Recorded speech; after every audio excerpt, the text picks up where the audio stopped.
Hello there guys, welcome to another of my live videos, and on this video I am going to be giving you an update on some more transfer news regarding Manchester United. As you are all aware, it is now less than a week until the January transfer window does open, but from my own perception I am really looking forward to it, and as you all know, we have got a lot of players on our agenda. I'm going to give you a bit more additional information regarding Erling Haaland from Red Bull Salzburg, like I've been updating you on a regular basis. Also, I'm going to be giving you a bit more additional information regarding James Maddison. So the first topic of development we will start with is James Maddison. Then I will, move on to Erling Haaland. So reports have emerged out in the last couple of days saying that we are orchestrating on putting around an £80 million bidding for James Maddison, and reportedly we've identified him as our number one priority target. Some reports are saying we're going to go in for him next summer. Some reports are saying we're going to go in for him in January and that. We have been long admirers of the player. Allegedly, we've been interested in James Maddison since June. And quite a few other clubs have expressed their interest in him. Obviously, he is predominantly an attacking midfielder.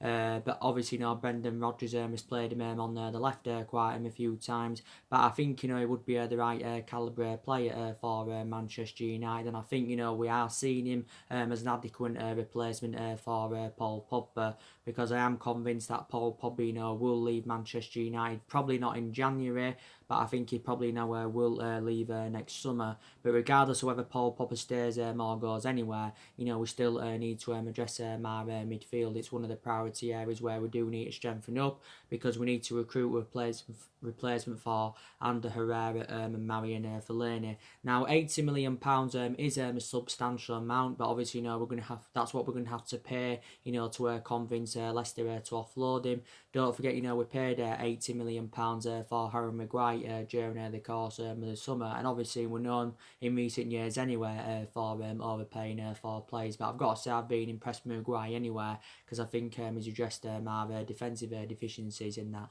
So I did say, didn't I, in my other videos, and that we're going to have to pay like a similar fee, or pay what we paid for Maguire, to convince Leicester to offload James Maddison.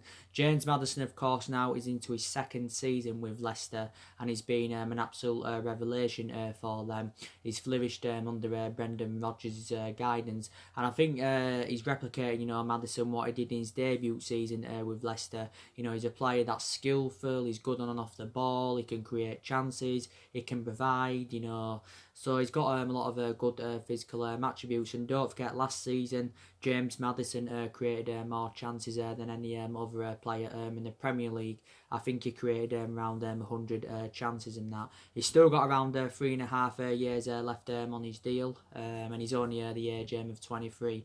Leicester did pay around £20 million for him from Norwich in the summer of 2018, and I thought he had a good couple of seasons in the Championship, with Norwich. He also had a loan spell with Aberdeen. He actually began his career began his career with Coventry when he was a lot younger and that. So now he's one of our number one priority targets in that. But I think, like I said, he would blend in our midfield well. We are obviously keen on continuing the policy of recruiting young British players into the football club, like we did do during the course of the summer. And of course, as it stands at this present time, we've got a lot of young upcoming players in the squad and that. But yeah, we've got the financial power to meet that £80 million valuation. I think Leicester a couple of weeks ago were in talks over getting James Maddison a new contract, but reportedly now talks have come to an end regarding a new deal. So we could possibly get him in. I'm going to give you some news now regarding Erling Haaland from Red Bull Salzburg, because obviously now we've identified him as our number one priority target.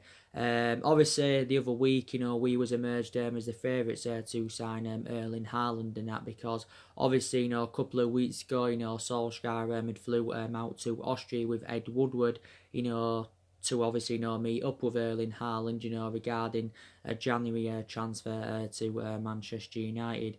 And allegedly then Erling Haaland had told Ole Gunnar Solskjaer, that his preference is a move to Man United, because obviously, Erling Haaland knows Solskjaer well, because obviously, he's played under Ole Gunnar Solskjaer's guidance during his period with Mould, and I think Solskjaer is keen on a reunion with the player. And don't forget, I think this was prior to the Everton game, that there was reports emerging out saying that, allegedly that Erling Haaland had boarded a plane from Norway to Manchester. Obviously, Solskjaer was aware of what was, mentioned in the media and that, and, Solskjaer had actually, denied this. He said he didn't, take the route to Manchester in that. But recently, I think now, Juventus are regarded as the favourites to sign him. I've just been reading reports recently, and it does say that allegedly Juventus have reached a verbal agreement with Erling Haaland, and I think he's set to earn around 6.8 million a year, if he does make his move to Juventus and that. I was reading reports not too long ago, and he did actually say, it's looking likely Juventus are going to win the race. The main part this could have the main reason this could have happened, because it said with Mini Raiola, his agent obviously intervened and all that, and I don't think his agent Mini Raiola is keen on him making a move to Manchester United. There hasn't only been us in Juventus interested in him, Erling Haaland's been subjected to a lot of transfer speculation. Obviously a number of clubs have attracted their interest in the player. Don't forget RP Leipzig have been in for him, Borussia Dortmund have been in for him. But I think actually, Juventus could get him on the cheap. I think he's got around, is it a 20 odd million release clause in his Red Bull Salzburg contract. It did say, if we'd have signed him, or if we do sign him, we'll have to pay £76 million to get him in, and then reportedly, we will have to loan him back to Red Bull Salzburg for the remainder of the season. But I've got to say again, I think he would be the right calibre player for Man United. Erling Haaland, he can score goals, he can create chances, and he's been a revelation this season. He has scored 28 goals in 22 games in all competitions, and this is his debut season with Red Bull Salzburg, and he's only the age of 19. And I think he would blend in very, very well in our attacking line alongside the likes of Rashford, Daniel James and Anthony Martial, and he would add more inspiration that attacking further pitch. I've heard some people saying if he did come to Man United in January, how would he get into the team and that, because obviously Greenwood's now getting into the team more. Obviously we've got Daniel James, who's obviously played regularly this season. He's been a revelation. You've got Martial that plays centrally. So maybe if Erling Haaland came in, maybe he wouldn't be assured, first team opportunities, week in, week out. And, and you can't guarantee if he did come to the Premier League, he'd be able to replicate in the Premier League, what he's done with Red Bull Salzburg, because obviously, the Premier League's a new era for him. He'd be obviously, playing monster different players. But it was looking like the other week he was going to be our first signing in January. Looking very imminent. It was going to be our fourth signing overall under the Ole Gunnar Solskjaer era. So yeah, reportedly now he has reached a verbal agreement with Juventus and that. So actually now it could look more imminent that we'll actually sign James Maddison over Erling Haaland. So yeah, so they're our two main priority targets. As you all know, there has been a lot of talks about Jack Grealish. There's been a lot of talks about Jack Grealish from Aston Villa. He's another player on our agenda. He's versatile. He can play as an attacking midfielder. He can also play as a right winger. Obviously, he has spent the vast majority of his career with Aston Villa. He's been a Villa player since the age of 6. Was in their youth academy for a good, 10, 11 years, and then he's been in the senior squad for a number of years now. You know, he made his senior debut, I think, in 2014. Jack Grealish has done really, really well for Villa. You know, I think in total in the Premier League he has made around 51 appearances in the Premier League as Jack Grealish. You know, just in the Premier League, I think over a century of appearances, you know, in all competitions and that. Because obviously he was a Villa player, you know, when Villa were within the Championship, and he also had a loan spell with Notts County. I do also believe that Tottenham have been long admirers of him, but you know he's been subjected to some transfer speculation. So, and he's only the age of 24, and he's under contract, I think, with Villa still until 2023. But like I said, we are making plans for January. Ed Woodward, of course, has assured Galactico signings at Manchester United next year. But it's very, very imperative next year that we do recruit the right calibre players into the football club, you know, that can elevate us forward and get us back, you know, to being a competitive elite level football club. But it did say that recently, you know, the board are determined to back Solskjaer. The board identified 4 January targets for Man United and Solskjaer and that.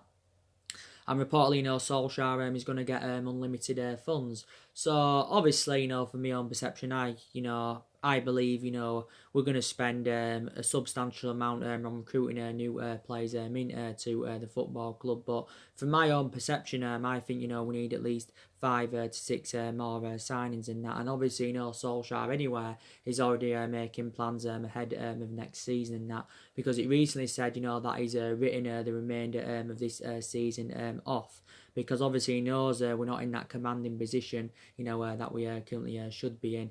Solskjaer's scheduled a hell of a lot of you know, transfer meetings with our head of recruitments in that, because Solskjaer is aware of the deficiencies in the squad. But yeah, you know, definitely more investment is needed into the football club. But you know, I also do believe that we need to get rid of more players. Like I've said in my recent videos, I think, you know, we need to get rid of another 4, 5, maybe even 6 more players, because these still problematic players at the football club. You know. Obviously, you know, the players that left in the summer, you know, Valencia left at the end of last season after he served 10 years with Manchester United. Obviously, you know, Chris Smalling went out on loan to Roma. Despite the fact he left, though, we have still got a lot of centre-backs in the team. You know, Darmian left. You know, Herrera left. You know, we let his contract run down. Fellaini left back in January, and Lukaku and Sanchez both went to Inter Milan. I think, you know, Italy, you know, was a very popular destination during the summer, because the vast majority of our players went to Italy. But I feel that, you know, the players who are good enough, you know, I don't think Ashley Young is good enough. He's past his sell-by date at the football club. You know, he's now 34, I think he's 35 next year. He's Ashley Young at some point. You know, he's been a long-serving player at the football club. Young is now into his 9th season as a Manchester United player, and he has enjoyed 8 years here. You can say he had a good couple of years, you know, when he first came in and that, but prior to that he's been mainly inconsistent, and he's initially lost his place in the team anywhere, because since the arrival of Wan-Bissaka, you know, he's been a revelation. He's immense, and he's established himself as our first choice right back over Ashley Young. But we shouldn't have given Young that new 1-year extension last season, so we could let Young, you know, leave at the end of the season when his current contract does expire. But Young has made around 260 appearances in all competitions for Man United since his arrival from Aston Villa. So we need to get rid of him. I think we also need to get rid of Phil Jones, because, you know, his appearances in the Premier League are limited now anywhere, because Solskjaer's first choice centre-backs are Victor Lindelof and Harry Maguire. Jones does maybe get like the chance in like the Europa League and the Carabao Cup. In that aspect, you know, replicates Rojo, because he'll get his chances then. Obviously, you know, Rojo's currently injured at the moment. You know, Jones has been another long-serving player at Man United. He's now into his 9th season at Manchester United. He's enjoyed 8 years here. You know, Jones signed a new long-term contract last season, so I do also believe he needs to be moved on. I think also Matic is another one of the problematic players. He's no longer first choice, but that's totally comparison to last season because, last season Matic was first choice in that, but due to his inconsistencies being dropped. Don't forget recently, he had he had a groin problem. He was out for over 2 months, but obviously now he has recovered from that groin problem. Matic is aging up now. He is the age of 31, and of course he isn't getting many younger. He's Nemanja Matic and that, but I've got so many strong reservations about him. He's too slow, too easily predictable and that. So yeah, it would be beneficial if we could move him on. We obviously overpaid for Matic. We paid £40 million for him from Chelsea, and he's now into his third season at the football club. But it would be beneficial from our perspective. It would be beneficial to cash in for him in January rather than letting go on a free transfer at the end of the season. So we will see what happens. And I think we need to get rid of some of the young upcoming players because, like I've said on recent videos, I can assure that not all the young upcoming players are going to become a success at Man United. And I think, to be fair, Solskjaer does rely on the kids too much. But like I've said on my recent videos, we need to see a variety of changes at our football club. We need to get rid of our current board, because like I said, they've been a liability for several years. We need to get rid of Ed Woodward, because he replicates the board. We need to get rid of the Glazers, get them out. I think we probably need to get rid of our coaching staff. I still believe that we need a change in management, but obviously, I'm very sceptical that Man United are going to sack Ole Gunnar Solskjaer and that. So yeah, we need to see a variety of changes at the football club. Like I said, I think it would have been beneficial if we would have got a director of footballing, because we was in for the director of football during the course of the summer. But obviously where we didn't get a new director of footballing, there was quite a few former Man United players linked with a role. I think we still need to try and get one in, maybe sometime next year. And if we are to get one in, we need to recommend someone who knows the traditions of the club, someone who would be reliable to oversee our transfer business and that. So obviously, that's very, very beneficial in that. But I think, from Ed Woodward's perception, he's still keen on trying to recommend a director of footballing. But, obviously, we've had a lot of injuries this season anywhere, and, that's not excusable, with how inconsistent and bad we have been for the vast majority of this season. But the good news is now players are coming back from injury. The players that we've had injured this season, Luke Shaw was injured with a hamstring injury. He missed first couple of months of the season at least with his hamstring injury. Luke Shaw's actually sustained quite a few injuries as a Man United player. Martial sustained a few injuries this season. He had a hamstring problem earlier on this season. Obviously, he had a muscular problem, but that was only a minor injury, so he only missed the Tottenham game due to that. But obviously now he's back. Rashford was injured early on this season. Jesse Lingard sustained a few injuries this season.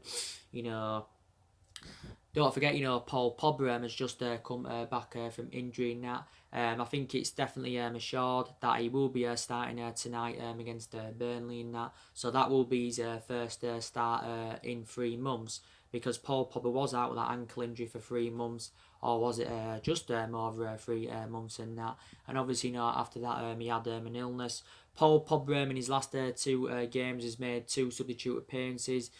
Came on in the 2-0 defeat against Watford and made an impact. He also made an impact in the 4-1 win against Newcastle when he did come on and that. So you can tell basically the difference that Paul Pogba does make in that midfield. Like Solskjaer said, he can drop deep, he can play box to box and that. But I think it'd be more beneficial to put him more expansive basically, because that's where you may see the best of Paul Pogba. But it's good now he's back from injury.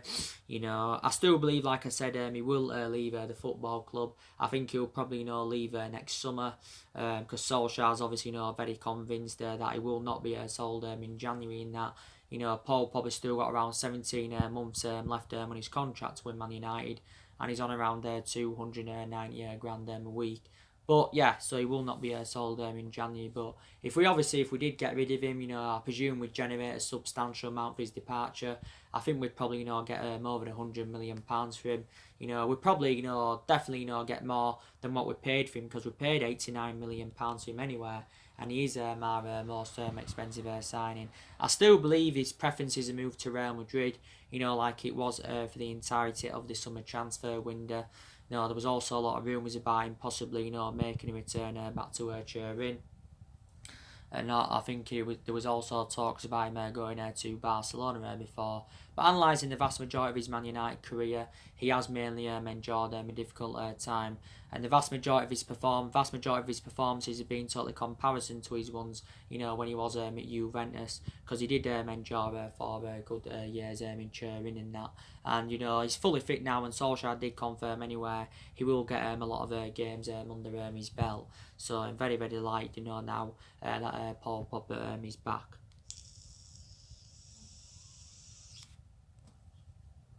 Obviously, Eric Bay and Fosu Mensah are closer to returning as well, which I'm very, very delighted about. Because Bay, of course, has been out over knee injury since pre-season.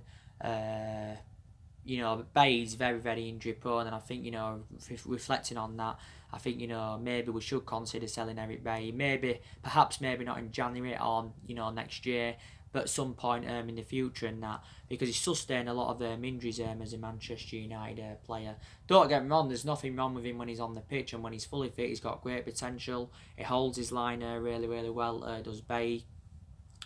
And and I do actually like him a lot. He was subjected to some transfer speculation during the course of the summer transfer window, but and I think if we was to sell Bay anyway, we'd want to consider at least recouping the £30 million that we did pay for him from Villarreal back in 2016. Fosu Mensah's been out with an injury since he was on loan with Fulham last season. Fosu Mensah returned to the club in the summer and that, but they're back in training. Diego Dalot now I think he's ready, so I think he'll get some opportunities, because he hasn't really played this season, Dalot, because he has had quite a few injuries in that. He did play for the youngsters. I think it was last Friday. Last Friday he played for the youngsters, Dalot. And Solskjaer said after that, he will be ready. So that's very, very good. But reflect on the injuries we've had this season anyway. Solskjaer has had to make a lot of alterations in the squad. Got to say the league's a priority for us. Definitely the league is a priority for us. You've got to say the Carabao Cup's a priority. The Europa League's a priority. Because I think we've got a chance of getting some silverware on the board this season. And I think, if we had to get any silverware on the board, I presume it will be the Carabao Cup. Could be even the Europa League. Don't forget, we've got Man City in the Carabao Cup semi-final, and that's obviously not going to be an extremely difficult game. But I think if we can get past Man City, then I do believe that we can do it. Solskjaer recently, spoken about the importance of us, getting silverware on the board and that, because we've lacked silverware in the last 6 or 7 years. But there's 2 routes we can get Champions League football, and that's either finishing in the top 4 or, of course, winning the Europa League. Then obviously, we do get automatic qualification into the Champions League. But we are now only 4 points off top 4. Well, yes, we are only 4 points off top 4 now. So definitely that top 4 is on. Because Chelsea have been in a bad run of form recently. They've lost 3 of their last 4 games. I know, was it about a month or so ago, I said I was very sceptical that we was going to get that top 4, because it looked like, we was out of it. But, it's definitely nowhere back on there now. You can definitely say, say that.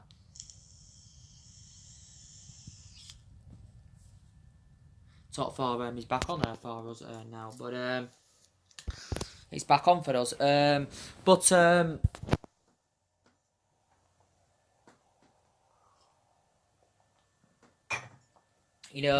We have to win tonight against Burnley.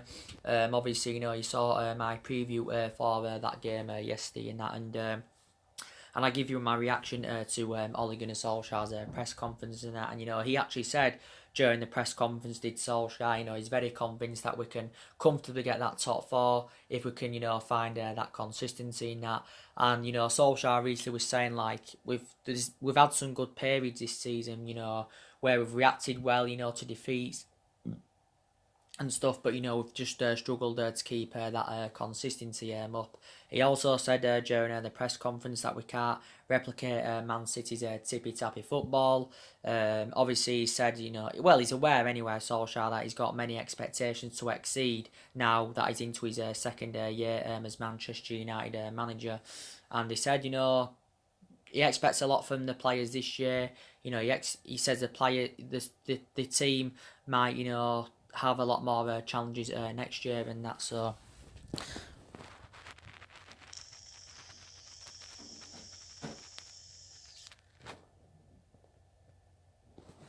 we will see what happens. But yeah, we've got to win this game this evening and that. And like I've been criticising Solskjaer, for his tactics this season, because I think he's definitely been tactically naive. Maybe there's some games where we have showed a lot of tactical flexibility in that, which is a positive. But I think we've got to go with the 4-3-3 tonight. We've got to revert from the 4-2-3-1 to the 4-3-3, because I think this season we've been going with the 4-2-3-1 formation far too much, and that that system doesn't suit our standards, like I've said on my recent videos. So we should try the 4-3-3. I think we'd look more expansive with the 4-3-3.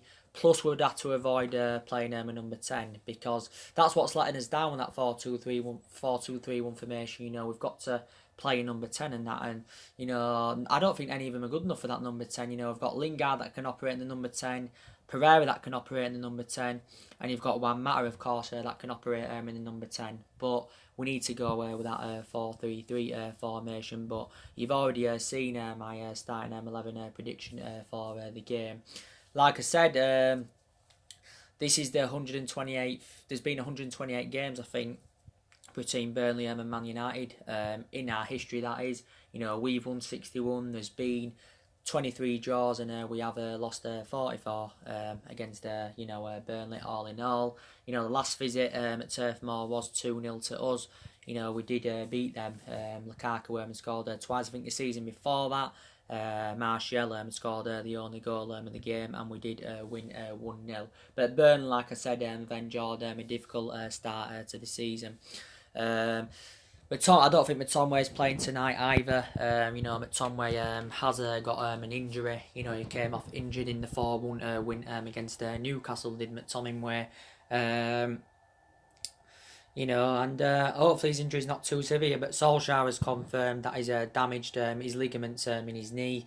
And I'm very sceptical, that he will be playing tonight against Burnley. But I've got to say that Tomway has been a revelation this season for us. I've been very, very impressed with him. I think him and Fred have, blended in very, very well together in our midfield, But hopefully the injury is not too severe and that. Well, I'm hopeful that it's not too severe anywhere, but we will see. If he doesn't play tonight, hopefully he can play New Year's Day against Marseille. But like I said, we've got games coming up thick and fast. Burnley tonight. Arsenal on New Year's Day, which is I think next Wednesday. Wolves next weekend in the FA Cup third round, which is going to be another tough game. Then we've got after that, the first leg against Man City in the Carabao Cup. We've got Norwich, Liverpool coming up. So games are coming up thick and fast for us, as you all know. But like I said, a good couple of results doesn't change my perception regarding Solskjaer. I still don't feel as though he's the right man to elevate the club forward. So anyway, guys, that's the transfer news and that and everything else to update you with. Drop your comments, likes below on the channel. If you do, consider subscribing as always. And I will be on for my match reaction for the Burnley game tomorrow morning, definitely. So I won't be on tonight after the game. So join me then. Take care, guys.